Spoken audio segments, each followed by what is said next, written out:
Sa pagmulat ng aking mga mata, ako'y nagmasid-masid. Nag-isip-isip sa mga bagay-bagay. Inaalala ang mga sandaling nangyari. Oo nga pala. Wala na nga pala tayong dalawa. Oo nga pala. Iniwan mo rin ako katulad nila. Naalala mo pa ba? Nung tayo pang dalawa. Ang saya-saya. Masaya. Parang walang problema. Nag-aasara na parang mga bata. May sariling mundo na tayo lang ang nakakaalam. Di wala nga tayong pakialam sa kanila. Basta sa atin ang mahalaga. Mahal mo ako at mahal kita. Bawat oras na kasama kita, parang taon kong bibilangin. Dahil bumabagal ang oras pagkasama ka.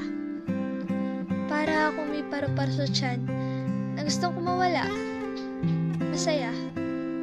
Sobrang saya pagkasama ka.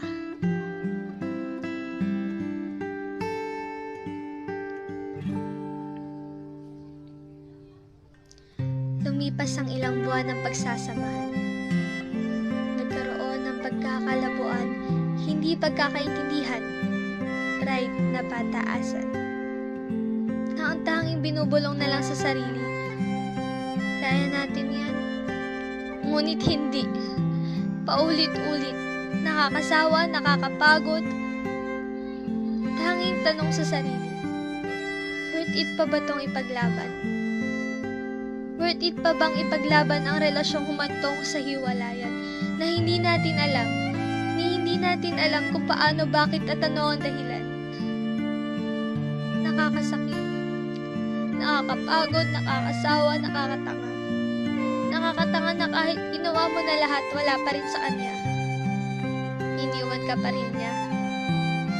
Na kahit ilang beses mo na siyang pinatawad sa mga kasalanan niya. Kahit ilang efforts pa ang ibuhos mo para sa kanya.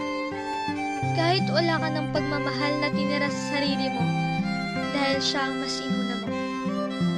At kahit tinanggap mo siya sa kabila ng pagiging hindi niya perpekto, wala pa rin sa kanya.